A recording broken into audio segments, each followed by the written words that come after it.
마스크를 좀 벗어도 된다고 해서 제가 좀 벗고 하겠습니다. 예. 그 1부 예배 때보다 2부 예배 때 분들이 더 아주 힘이 있어 보이는 분들이에요. 예, 좋습니다. 교회는 이 어린이로부터 노인까지 이렇게 다 이렇게 골고루 있는 이런 교회들이 축복된 교회예요. 어떤 교회는 나이 많으신 분들만 있는데 그 미래가 없습니다. 이 팔공도 교회를 보니까 정말 기대가 되는 그런 교회로 생각이 됩니다. 대략을 아까 소개를 드렸습니다만은 저는 그 옛날 그 서명교회에서 목회를 하다가 1996년 중국에 선교 갔다가 주님이 허락하신 만큼 있다가 다시 돌아와서 연제교회에서 한 10년 정도, 만 10년 거기서 목회하다가 또 주님의 부름을 받고 현재 그 우리 모임에서 세워진 기독교 대안학교 디모데 학교에서 교장의 직무를 맡아서 일을 하고 있습니다. 그 앞 시간에 우리 학교에 대해서 조금 소개를 했습니다. 그래서 이제 이번 시간에는 우리 학교에 대해서는 더 말씀을 드리지 않겠습니다. 이 조건은 뭔가 하면은 집에 가셔갖고 일부 거를 봐야 된다는 겁니다. 그 제가 또 다시 해야 되는데 그러지 않겠습니다. 그리고 또 우리 디모데 학교가 어떤 학교인가 이렇게 알고 싶으면은 지난달에 또 CTS 방송국에서 디모데 학교에 대해서 좀 이렇게 와서 좀 이렇게 소개를 하라 이래갖고 50분 동안, 보통 그 주요한 시간에 50분 한다는 게 쉽지 않는데 거기에서 저희들이 학교에 대한 그런 부분들을 소개한 그런 거 있습니다. CT에서 기대해 디모데 이렇게 그 CT에서 치고 그 일 나오면 바로 나옵니다. 한번 보시기 바랍니다. 우리 팔공도 교회 성도님들이 기도해 주셔서 이제 디모데 학교는 만 6년을 보내고 7년째 이제 맞이해갖고 전국 40여 개 교회에서 한 110여 명의 학생들이 와서 우리 학교에 다니고 있습니다. 우리 학교는 지역교회를 섬기는 그런 협력기관으로 이렇게 생각하면 됩니다. 짧게는 3년, 길게는 6년 정도 이렇게 다니다가 또 하나님의 사람으로 준비를 시켜서 지역교회에 돌아와서 이렇게 섬기도록 하는 그런 곳입니다.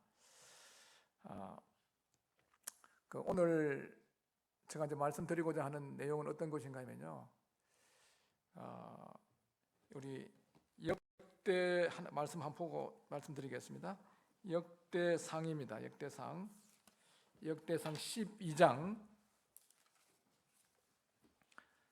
32절, 역대상 12장 32절입니다.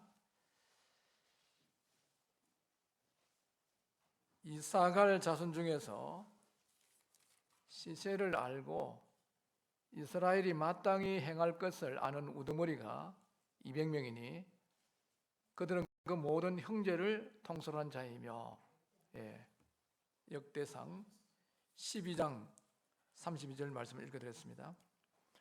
이스라엘 자손 중에서 시세를 알고 이스라엘이 마땅히 행할 것을 아는, 옛날 성경에는 두목대가 있어서 깡패 두목 이런 게 있어서 바꿔버린 것 같아요. 우두머리라고 그러는데 리더들이죠. 우리가 이 시대를 살면서 이 시대를 흐르고 있는 시대적 사조, 조류를 볼 수 있는 그런 통찰력이 굉장히 필요한 겁니다. 이제 오늘 첫 번째 말씀드린 것은 우리 시대적 사조에 대해서 좀 말씀을 드리고, 두 번째로는 이 시대적 사조를 거슬려서 우리가 어떻게 살아야 될 거냐, 이 부분에 대해서 말씀을 드리고자 합니다. 우리가 이제 이 성도라고 그랬을 때 이 성도는 하나님에게 속하도록 세상 속에서 부름을 받았고, 또 다른 한편으로는 주님을 전가하고 섬기도록 세상 속으로 보내진 사람들입니다. 우리가 이제 교회라 그랬을 때 에크레시아 공부할 때 배웠죠. 에크레시아 세상으로부터 불러내서 성별돼 갖고 주님의 이름으로 모이는 그 무리들을 갖다가 교회라 그럽니다. 그래서 이 교회로서 우리가 모여 있는 것도 굉장히 중요합니다. 이걸 갖다 우리가 뭔가 하면요, 콜링 했더니 콜링 받은 거. 그럼 여기서 끝나는 게 아니고 다시 우리는 세상으로 보내진 사명자인 거예요. 다시 우리가 미션을 받은 거예요, 그렇죠? 이 성도들은 이 두 가지 역할이 굉장히 중요한 거예요. 세상으로 또 불러내 갖고 성별된 이러한 자들뿐만 아니라 이 다시 우리가 세상으로 보내진 사명자다. 이 역할을 두 개가 다 감당하는 것이 굉장히 중요한 일인데, 자, 우리가 이제 이 세상에 나가서 이 살게 되면 쉽지 않습니다. 아마 우리 디모데 학교 학생들도 지금 여기 졸업한 학생들이 한 2명 뭐 이렇게 더해질 거예요. 그 학생들이 디모데 학교에 있을 때는 조금, 어떤 분들은 그래, 디모데 학교 학생들을 거기 안에서 온실 아니냐 그런데요. 뭐 온실이라고 할 수도 있어요. 왜냐하면은 그 다 믿는 성도들이 있기 때문에 그 있어서 좋은데, 온실에서 튼튼하게 잘 길러져야 밖에 나와서 잘 할 수 있는 거예요. 그 가정에서도 우리가 이제 자녀들을 기를 때 튼튼하게 길러야 되죠. 잘 기르는 거 아니에요. 이 시대에 흐르는 이런 걸 대비를 해갖고 우리는 학생들한테 이제 예방 주사를 놔줍니다. 애가 태어나면은 한 3개월 정도 지나고 나면은 뭔가 하면요, 예방 접종 막 하는 거예요. 병원에 가서 뭘 주사 맞춥니까? 불주사 맞춥니다. 불주사. BCG. 그럼 애는 왜 맞는지 몰라요. 그런데 맞아놔야 돼. 안 맞으면은 교육에 걸릴 수 있어요. 우리 성도들 자녀라고 뭐 그 예외될 수 있는 게 아니에요. 그래서 맞추는 거예요. 우리는 지금 이 시대에 바로 구원받고 천국 가면 좋은데 남아 있는 거예요.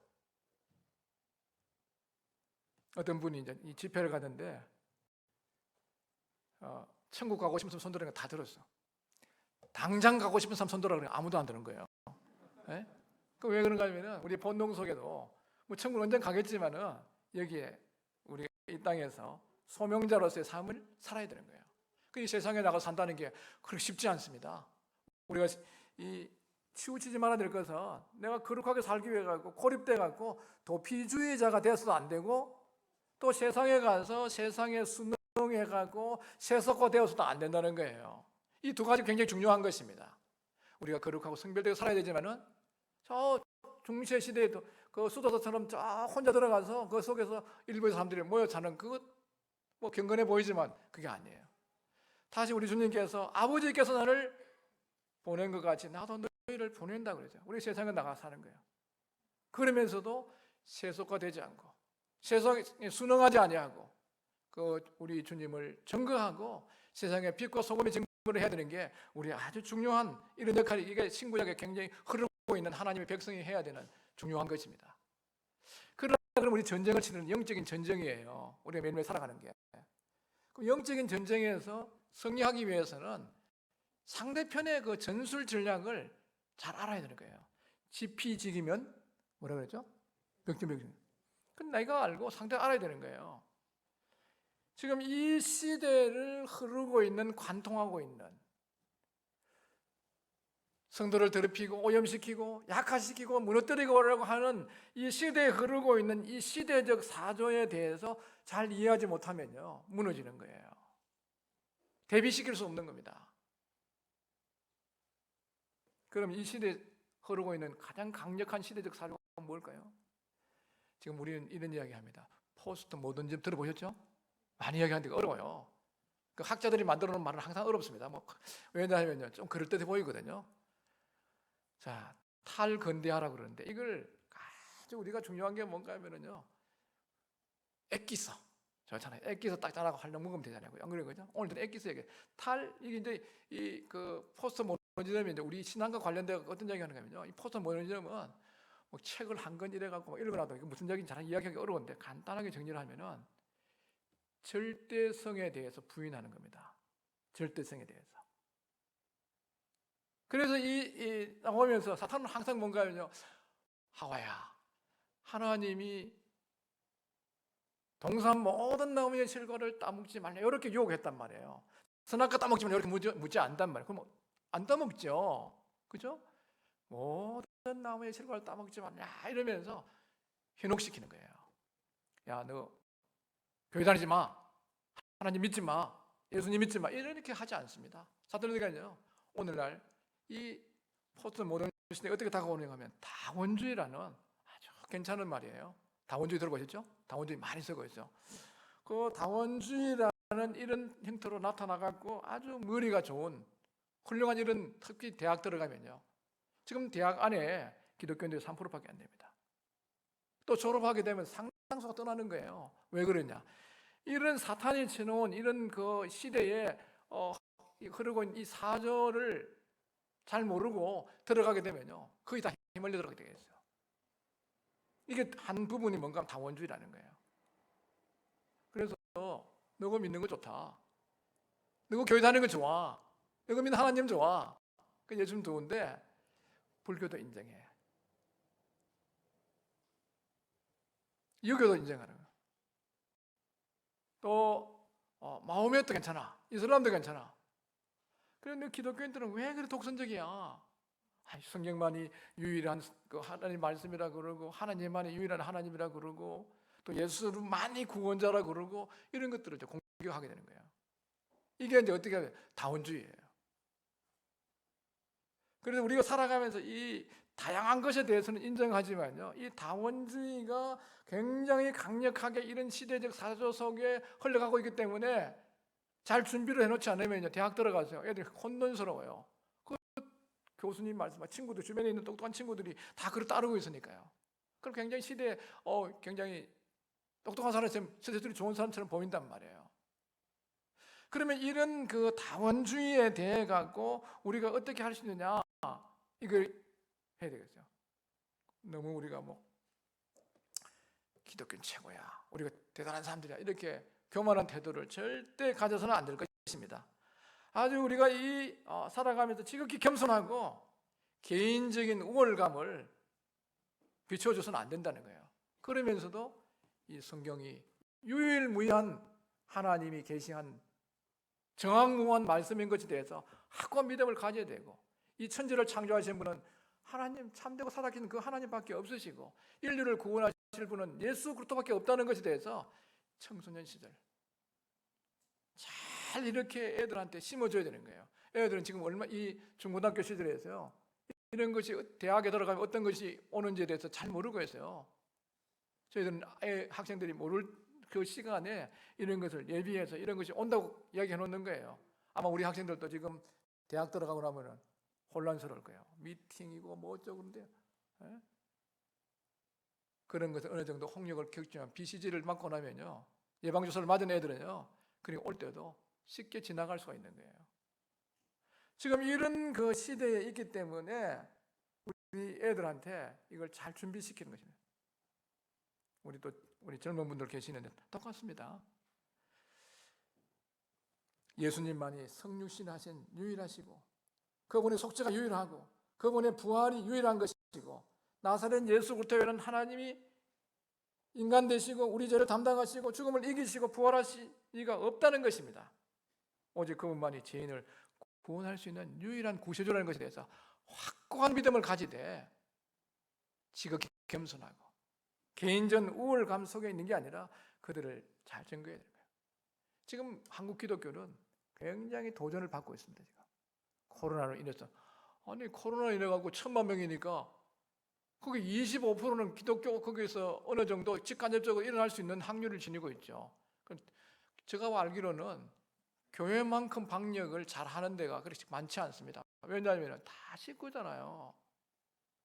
저희들도 방역을 하루에 3번씩을 소독을 합니다. 하루에 3번 체크를 합니다. 문 열어놓고 여러 가지 하고 있는 거예요. 그러나 지금 기독교는 굉장히 이번 코로나로 인해서 많은 공격을 받고 있고 이미지를 많이 좋지 않게 인식이 되고 있는 거예요. 이건 어떻게 하겠어요? 우리가 이 다원주의 사회 속에서 우리가 믿고 있는 바에 대해서 잘 처신하는 게 굉장히 중요한 거예요. 그러면서도 복음을 증거해야 되고 믿음을 지켜야 되고 이런 거예요. 두 번째로 우리가 이 시대에 강하게 흐르고 있는 어떤 시대적 사전은 뭔가 하면요, 그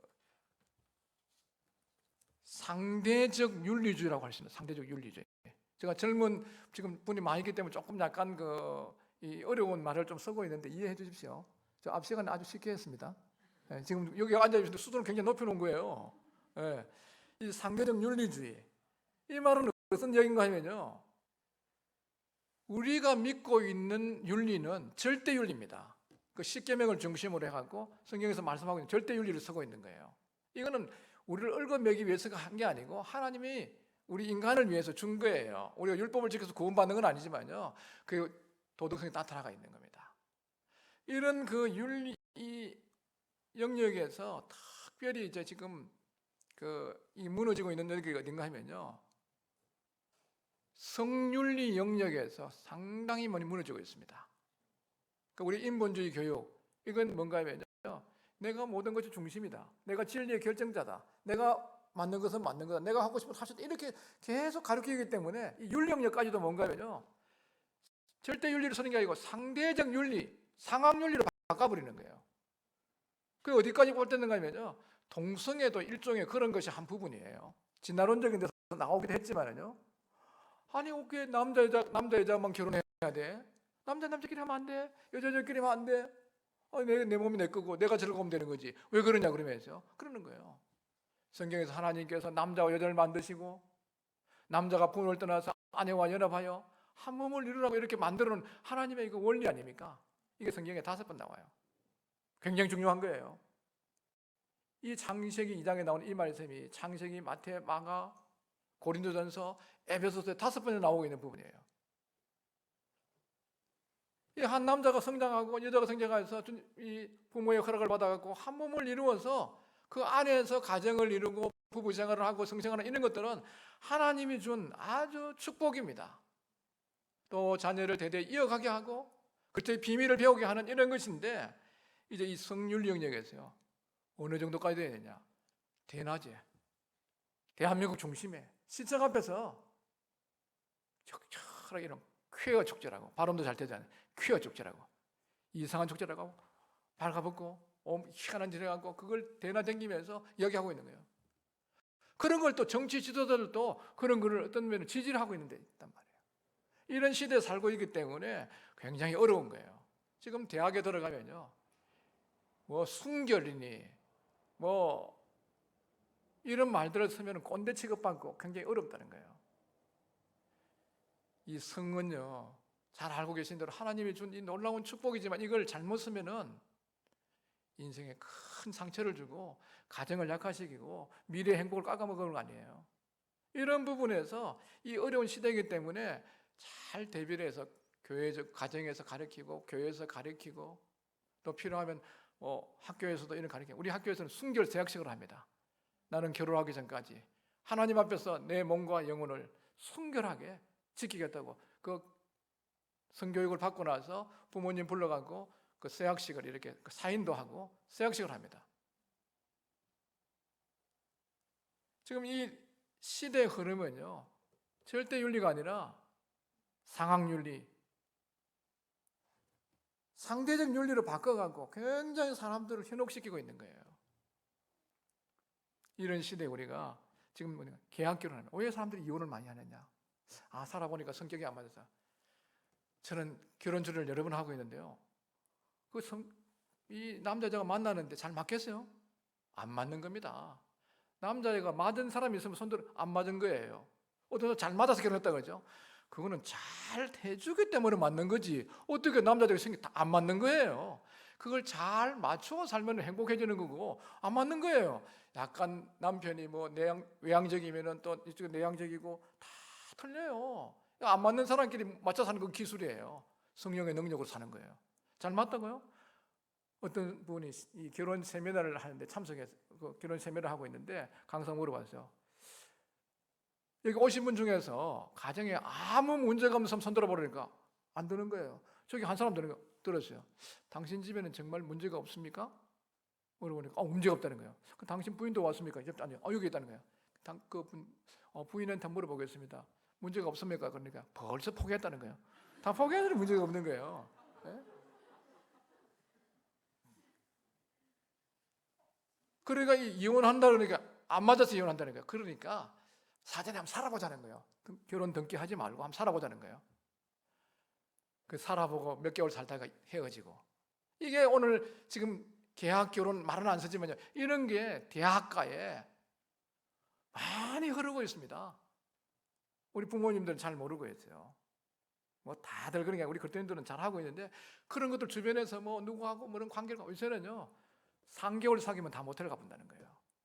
그게 지금 주변에서 뭐 옛날에는 그런 게 있었다 하더라도 시시거리고 숨어서 그러는데, 요새는 그걸 자랑처럼 얘기하는 시대란 말이야. 이게 왜 그러냐? 이 시대에 아주 좋지 않은 이런 이 자기 중심적인 인본주의적인 이런 상황윤리에 인해 갖고, 이런 시대 동성애를 갖다가 합법화시키려고 그러고, 그걸 백주 대낮에다 드러내고 하니까 뭐 남녀 여자가 뭐 그런 라는 거는 뭐라고 말하기 어려운 시대에 와 있단 말이에요. 그러지만 성경에서 어떻게 했습니까? 간음하지 말라는 거예요. 음행하지 말라는 거예요. 이거 왜 그렇게 하겠어요? 이런 것이 들어오게 되면 구원받아도요, 회복되지만 많은 신앙의 상처를 줄 수가 있는 거예요. 가정에 약하게 만들 수가 있는 거예요. 이런 쉽게 이혼하는 이런 시대에 살고 있기 때문에, 우리가 이게 왜냐? 바로 사탄의 어떤 전략입니다. 이 시대 흐름에 대해서. 그 다음에 우리가 이제 이 굉장히 그 한 게 뭔가 하면요, 개인주의입니다. 개인주의. 이 개인주의, 우리가 이제 그 심리학 공부하는 분들은 뭐라 그래요? 나르시시즘이라고. 나르시즘. 이 자기를 사랑하는 것은 이 말세에 나타난 증거 중에 하나라는 것을 우리 디모데전서 3장 2절에 나와 있는 거 제가 앞에 말씀드렸어요. 이 그리스 신화에 나르시스라는 잘생긴 청년이 있었습니다. 그 어느 날 연못에 비친 자기의 모습을 보고 스스로 사랑의 물속에 비친 모습을 보고 나서 몸을 기울다가 연못에 빠져 죽어버렸어요. 그래서 이 이야기에서 이제 나오는 건데, 나르시시즘이라고 그래요. 참, 우리가 이 자기에 대한 인식 중요합니다. 내가 하나님의 형상대로 지음받은 너무나 귀중한 존재이고, 예수 그리스도의 피로 말미암아 구속받은 정말 고귀한 이러한 존재이지만, 타락된 우리의 자, 우리 개인을 사랑하라는 말은 성경에 없는 거예요. 그러나 지금 이 시대는 계속해서 너가 최고야, 너가 하는 게 맞아, 네가 하고 싶은 걸 해, 이런 강력한 개인주의적인 이런 것들이 흐르고 있는 거예요. 이런 것에 대해서 우리가 잘 가르치고 또 올바른 자기 정체성을 갖게 만들어서 해주지 않으면요, 성도들일지라도 굉장히 개인주의적인 이런 방향으로 흘러갈 수 있는 이런 것이다. 우리 공동체예요. 저희 디모데 학교 오게 되면 이제 그 학교에서 뭐 하는 것도 있지만 그 공동체를 굉장히 중요시 생각합니다. 왜 그런가 하면요, 우리 디모데 학교는 다음에 지역교회에 돌아가서 지역교회의 한 일원으로서 잘 이렇게 협력하고 일할 수 있도록 이래가지고 공부하는 그런 것도 있지만, 자기가 먹었던 이런 그 식기를 한 달에 2번 정도 조를 짜갖고 돌아가면서 그 가서 이제 이렇게 식기도 씻게 하고, 또 자기 구역에 청소도 하게 하고, 또 그다음에 이 자기가 입었던 옷 같은 걸 이렇게 빨아갖고 입고, 그다음에 상대를 배려하게 하는 거예요. 우리 지금 자녀들 뭐 많으면 2, 3, 뭐 독자도 꽤 있어요. 근데 집에서 정말 기르기 어려운 게 뭔가 하면요, 하나 넣어 기르는 게 참 어렵습니다. 왜냐하면은 이 부득해야 되거든요. 형제끼리 부득해 갖고 싸움도 하고 이렇게 해야 이게 교육이 되는데, 제가 혼자 크니까 부딪힐 데가 없어요. 그런 애들이 커가면은 잘 큰 애도 있지만 굉장히 어려워요. 저는 우리 애가, 저도 애가 우리 그 자매 이제 건강 때문에 애를 하나 낳았는데 아주 기르기가 쉽지 않아요. 대학 다닐 때 옆으로 그 자취할 때 둘이를 넣어갖고 자취를 시켰어요. 왜? 내가 지금 좀 부득해야 돼. 말을 이렇게 안 하지만요, 그 말하면 기분 나쁘지. 그 이야기는 안 하지만은 같이 이렇게 다니면서 이렇게 같이 그 대학 생활을 할 수 있도록 이렇게 한 거예요. 또 우리 학교 오게 되면은 4인 1실이거든요. 한 룸에 4명이 들어가는 거예요. 그 처음에 막 어렵지만요, 이걸 부대끼면서 조율하는 거예요. 그래갖고 잘못했을 때 사과하게 하고, 또 서로 용서해주게 하고, 또 자기 관리하는 이런 능력들을 계속해서 길러주는 거예요. 잘못하게 되면 이 개인주의로 가면요, 교회 와서도 혼자 노는 거예요. 지금 요새는 이 스마트폰 때문에 굉장히 개인주의로 많이 흐르고 있습니다. 이런 부분에 대해 갖고 우리가 잘 알고 대비를 시키는 게 필요합니다. 그 다음에 3번째로는 이 물질주의입니다. 물질주의. 이 물질주의는 단순히 물질 세계 존재를 인정하는 것이 아니라, 물질주의는 물질적인 것들에 대해서 영적인 삶이 질식장할 정도로 사로잡히는 걸 얘기하는 거예요. 우리 돈이라는 것을 우리가 뭐 돈 그 나쁜 거야, 부정한 거야 이렇게 봐서는 안 돼요. 돈은 거룩한 것도 부정한 것도 아니에요. 중성이에요. 돈이 내 마음을 다스릴 때는 문제가 되지만 내 손 안에 있을 때는 필요한 거예요. 우리 손은 청직이지 않습니까? 우리는 정직하게 부지런히 해가지고 버릴 수 있는 많이 버리세요. 그러지만 그 돈이 내 것으로 생각해서는 안 되는 거예요. 고린도 교회가 왜 문제 생겼습니까? 다양한 은사들이 있었던 거예요. 그런데 교만하고 그리고 분열되고 왜 그래 됐어요? 그게 다 하나님께로 온 거 아니에요. 어떤 사람한테는 하나님께서 물질을 잘 버릴 수 있는 그런 재능을 주세요. 때와 시기, 기간에 맞아져가고요 물질을 버리게 하시는 거예요. 또 어떤 사람한테는 아주 뛰어난 그런 다른 사람이 갖지 못하는 이 명석한 두뇌를 주시기도 하고 다양한 그런 일들을 하는 거예요. 그랬을 때 우리가 이제 그거에 대해서 어떤 가치를 가지죠? 그게 다 하나님 주신 거예요. 그래서 우리는 청직이다. 고린도 전서 4장 5절인가 보면요, 너게 있는 것 중에 받지 않은 게 뭐냐? 다 받은 거란 말이에요. 그래서 우리 특히 이제 물질을 이 부분에 대해서는 어떻게 했냐? 내 손에 있게 해야지. 내 마음을 지배해 버리면은 만몬신으로 바뀌어 버리는 거예요. 이 시대는 전부 돈으로 다 치는 거예요. 이런 시대에 살고 있습니다. 그래서 우리가 성도들이 이 돈을 잘 관리해야 되는데 이 돈을 사랑함이 일만하게 뿌리가 된다는 거예요. 제가 그 선교하고 있을 때 동남아 어느 지역인데 어떤 성도님이 좀 생활이 가난하고 하니까 자기는 돈을 좀 많이 버리려고 해갖고 어떻게 했습니까? 누가 그 화물을 저 국경선 근처에 있는데 방콕까지 실어주면요 엄청난 돈을 준다는 거예요. 그분이 이제 거기 가담을 했습니다. 가담을 해갖고 싣고 오는데 나중에 보니까 뭐가 들어있어요? 마약이 들어있어갖고 지금도 아마 감옥에 있을 거예요. 지금 성도 살아가면서 이 특별하게 무슨 돈이 한순간에 많이 버려지는 게 있으면 좀 주의해야 됩니다. 그 사탄은 올무들이 많이 들어가 있습니다. 우리가 부지런히 성실하게 정직하게 돈을 버려야 되지만은 그런 부분에서 돈을 사랑하는 것이 일만의 뿌리라 그랬어요. 돈 버리는 게 뿌리가 아니고요 사랑함이 뿌리라는 거예요. 그거 다시 얘기하면 무슨 말이겠어요? 돈이 우리의 마음을 지배해 버린다는 거예요. 내 손에 있어서 하나님 주신 것이기 때문에 가정을 꾸려나가고 자녀를 기르고 주님을 섬기고 선교하고 이렇게 하면 되는 거예요. 그런 돈에 대한 이런 부분들은 잘 이렇게 우리가 가치관이라든가 이런 철학들을 갖고 있는 게 굉장히 필요한 것이죠. 인생은요 알몸으로 왔다가 알몸으로 돌아가는 게 그 한순간에 살고 있는 거예요. 이런 우리가 있기 때문에 특별히 이 시대를 전부 물질주의 이것이 강력하게 지배하고 있기 때문에 우리 신앙생활 속에서 경건하게 살라 그러면요 지족하는 마음, 자족하는 마음 필요한 거예요. 돈이 얼마만큼 필요할까요? 저는 그렇게 생각합니다. 돈은 화장실에 휴지만큼 있으면 된다. 이상한 또 이야기를 하고 있는 것 같은데 화장실에 가보세요. 볼일 다 봤는데 휴지 없어 보세요. 얼마나 불편한지 모른다고. 근데 그 꽉 똥 안에다가 화장실 안에다가 넣어 보세요. 그거 얼마나 또 불편해요. 네? 그래서 저는 부자가 안 된지 모르겠어요.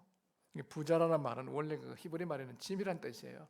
저는 부자들 보면 너무 부러워. 부러운 게 아니고 저런 많은 물질을 처리한다고 얼마나 고심하고 씻고 지고 있는가 힘들까 이런 생각해요. 근데 가벼운 방법은 뭔가 내게 아니라는 거예요.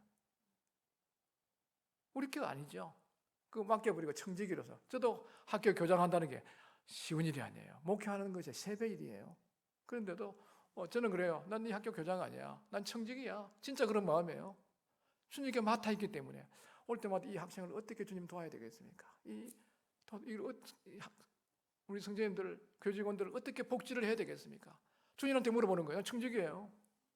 그런 마음으로 맡겨보니까 가벼워지더라고요. 물질도 마찬가지예요. 그런 마음, 꼭 물질이 이제 여러분들 중에서 많이 버린다 그러면은 청지기적인 그런 마음을 가지고 이 시대에 흐르고 있는 이 시대적 사조 물질에 휘말려 가서는 안 된다는 거예요. 자, 네 번째로는요. 제가 몇 가지 말씀드렸습니까? 세 가지 말씀드렸죠. 첫 번째 뭐였습니까? 다원주의. 두 번째는 상대적 윤리주의. 세 번째는 개인주의, 물질주의. 이게 강력하게 이 시대에 흐르고 있는 시대적 사조라는 것을, 그 외에도 있겠죠. 이 강력한, 크게 보면요, 이런 것들이 흐르고 있습니다. 이런 시대에 우리가 이제 어떻게 살아야 될 거냐, 굉장히 중요한 그런 부분입니다. 자, 우리 레위기 한번 보겠습니다. 레위기, 하나님 말씀, 레위기 11장 45절입니다. 나는 너희의 하나님이 되려고 너희를 애굽 땅에서 인도하여 낸 여호와라. 내가 거룩하니 너희도 거룩할지니라. 또 신약 돌아오겠습니다. 신약 베드로전서 1장 15절과 16절입니다. 오직 너희를 부르신 거룩한 이처럼 너희도 모든 행실에 거룩한 자가 되라. 기록하시되 내가 거룩하니 너희도 거룩할지어다 하셨느니라. 이 성경에서는 이 거룩함에 대해 갖고 네 가지로 이렇게 말씀하고 있어요. 어떤 게 있습니까? 우리 구원받은 성도들은요, 예수 그리스도께서 단번에 자기 몸을 들이심으로 말미암아 우리가 신분적으로 거룩함을 얻었다는 거예요. 신분적 거룩함이에요. 히브리서 10장 10절에 말씀하고 있죠. 두 번째로는 완전한 거룩함 말씀. 이제 완전한 거룩함. 이것은 예수부터 오실 때겠죠. 우리가 세상 떠나게 될 때. 또 세 번째로는 위치적 거룩함. 마태복음 7장에 보면은 그 믿는 남편으로 인해서, 아내로 인해서 남편이 거룩해졌다, 이런 말씀이 있어요. 이건 뭔가 하면은 이 특별한 위치에 있는 그런 것을 이야기하고 있는 겁니다. 그 다음에 이제 이 오늘 말씀드리려는 것은 실제적 거룩함이에요. 오늘 내가 거룩하니 너희도 거룩하라, 이 말씀은 무슨 말씀입니까? 우리가 신분적으로 그러한 신분을 얻었기 때문에 실제적인 그러한 삶 가운데에서 거룩함을 이루는 거예요. 우리가 할 수 있는가요? 못하기 때문에 하나님께서 성령을 우리 안에 보내신 거예요. 그래서 우리가 실제적인 거룩한 삶 속에서 거룩한 삶을 추구해야 된다는 거예요. 히브리서 12장 14절을 보면은 모든 사람으로 더불어 화평함과 거룩함을 쫓으라. 이것이 없이는 아무도 주를 보지 못한다는 거예요. 그래서 우리가 이 거룩함은 매일의 삶 속에서 실제적인, 성취해야 될 실제적인 거룩함이에요. 이걸 또 우리가 또 다른 말로 하면은 성화되어가는, 거룩한 신분을 얻었지만 실제적인 삶 가운데서 이 거룩한 삶을 사는 거 아주 중요한 부분이에요. 그래서 우리가 성경, 성도, 성령, 전부 다 성자부터 이 거룩한 거예요. 이 신구약을 통틀어 갖고 하나님의 거룩성을 해석하면서 어떤 일도 할 수가 없다는 것입니다. 굉장히 중요한, 내가 거룩하니 너희도 거룩하라, 이게 거예요. 하나님 뜻대로 살기를 원합니다. 하나님 명령에 순종하기를 원합니다. 이게 거룩은요, 하나님의 명령이고 거룩 뜻이에요. 조금 전에 우리 베드로전서 1장 15절 16절에 보니까 내가 거룩하니 너희도 거룩하라고 말씀하시고, 또 데살로니가전서 보겠습니다. 데살로니가전서 4장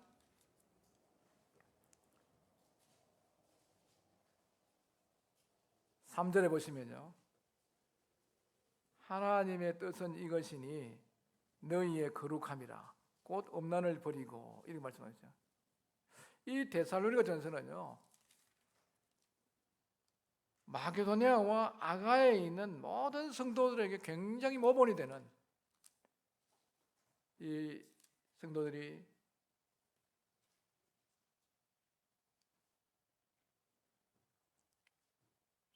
믿음의 역사와 소망의 인내와 사랑의 수고가 있는 이런 교회인데, 왜냐하면 주변에요, 이들의 거룩함을 훼손시키려고 하는 그러한 상황들이 많이 있었기 때문에 그 부분에 대해서 하나님 뜻은 이것이 너희가 거룩하라는 거예요. 특히 이제 엄난을 버리고 이렇게 하는데요, 오늘날 또 사탄이 쓰고 있는 굉장히 강한 것 중에서요, 아주 지금 이 엄난물이라든가 이장을 통해 갖고 성도들을 무너뜨리려고 하는 이런 시대이기 때문에 우리가 이 전략을 잘 알아야 돼요. 특히 그 엄난물들을 다 우리 아주 가까이 갖고 있는 스마트폰 같은 거요. 뭐 본인이 원치 않는 잘못한 게 떠오릅니다. 이런 것에 대해서 우리 교토인데 적이 세 가지 있습니다. 육신이 있고 세상이 있고 사탄이 있는데 이 육신은 이길 수 있는 사람이 없어요. 다윗도 무너졌어요.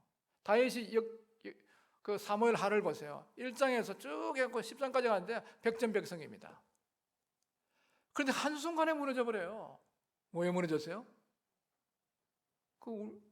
우리 아내 바세바가 저 샤워하고 있는 걸 갖다가 다윗이 본 거예요.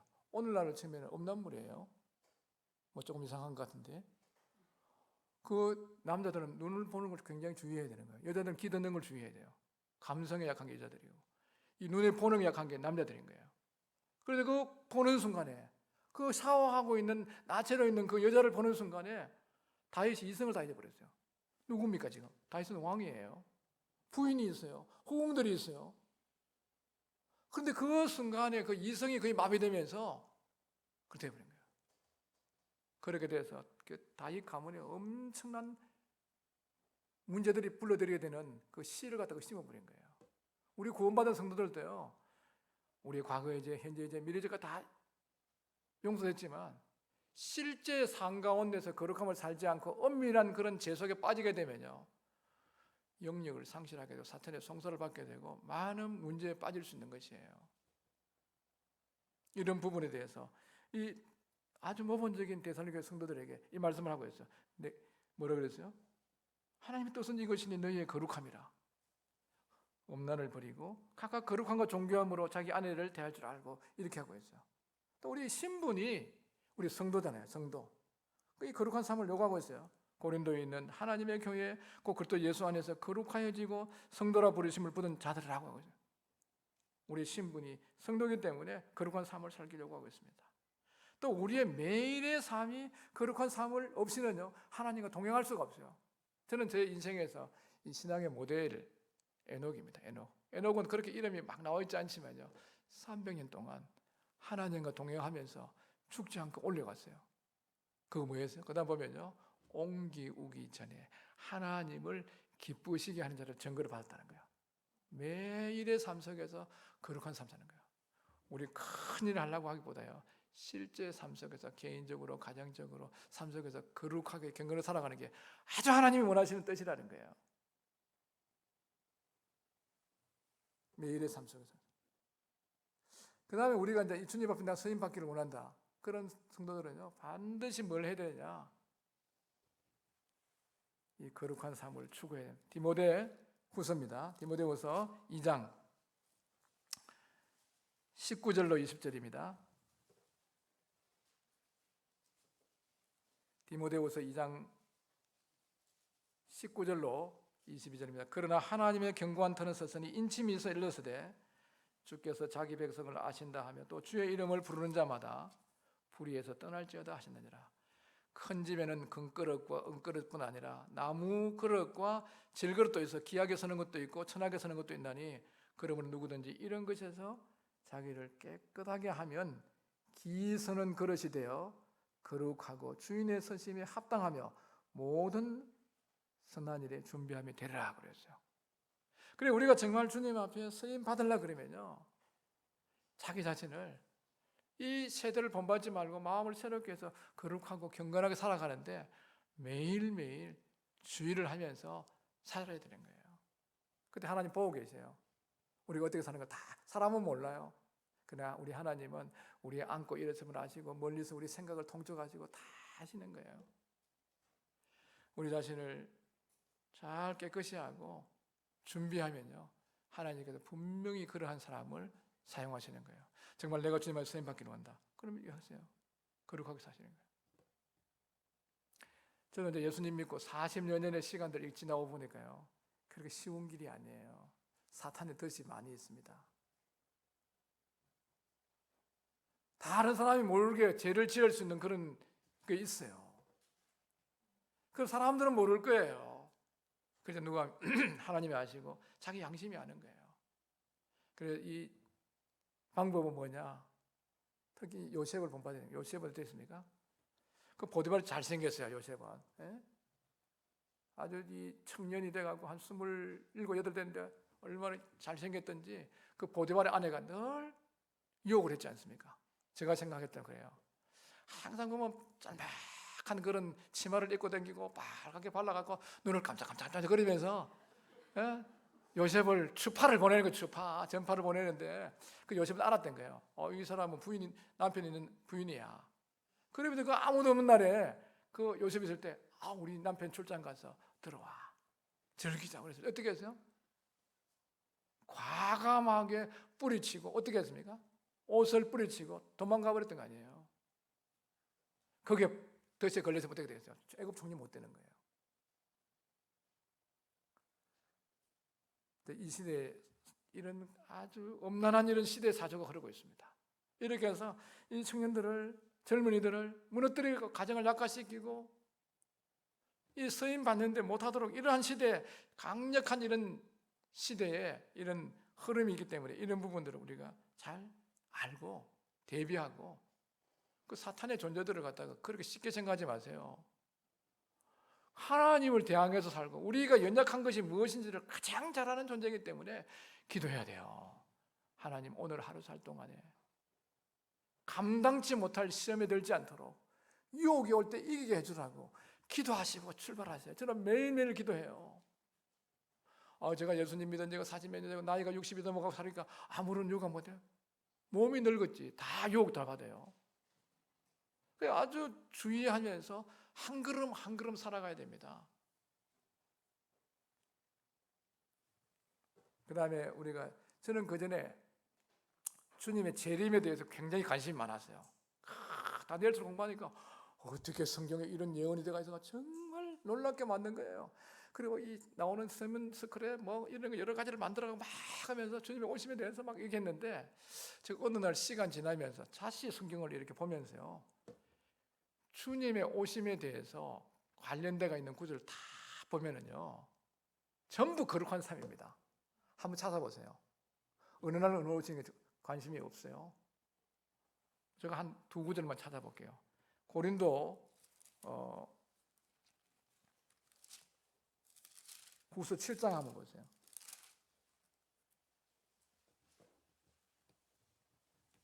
7장 1절입니다. 그런즉 사랑하는 자들아 이 약속을 가진 우리는 하나님을 두려워하는 가운데 거룩함을 온전히 이루어 육과 영의 온갖 더러운 것에서 자신을 깨끗이 하자. 이걸 말씀은 뭔가 하면요. 하나님이 우리 가운데 아버지가 되시고 인도하시는 것에 대해서 말씀하고 있습니다.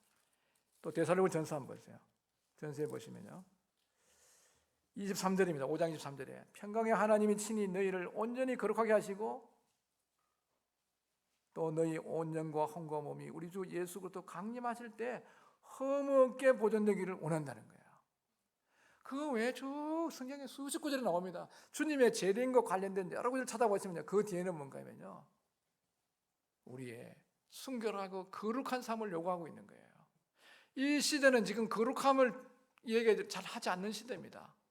이런 시대이기 때문에 정말 그것도 신부, 그 신랑은 모든 것을 갖춘 사람입니다. 그 신부에게 요구하는 게 뭐겠어요?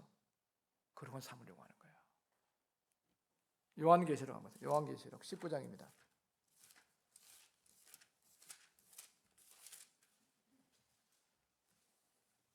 (19장 7절입니다) 그 앞구절부터 보면요. 할렐루야 주 우리 하나님 곧 전능하신 이가 통치하시도다.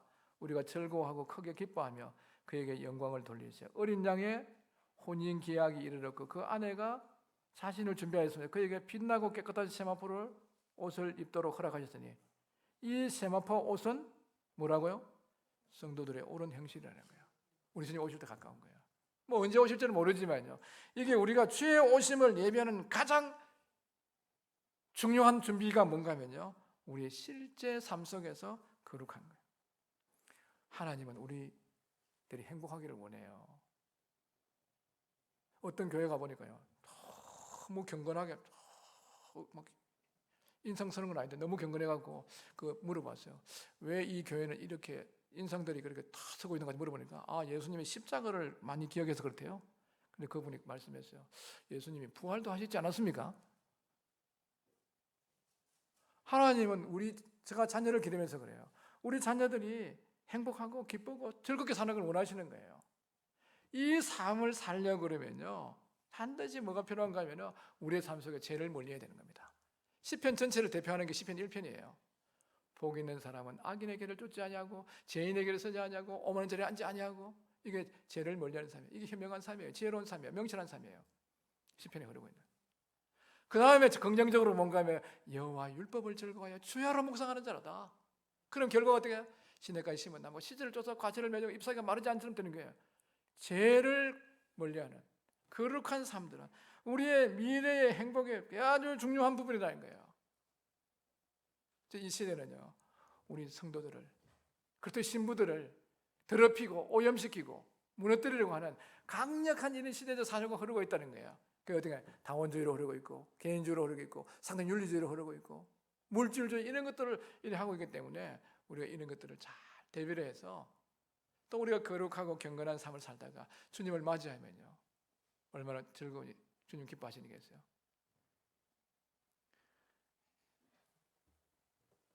지금 저는 80로 상도님들이 어떻게 사는 건 잘 모릅니다. 제가 오늘 예배 드릴 때 들어보니까 너무 거룩하고 경건하게 사는 것 같아요.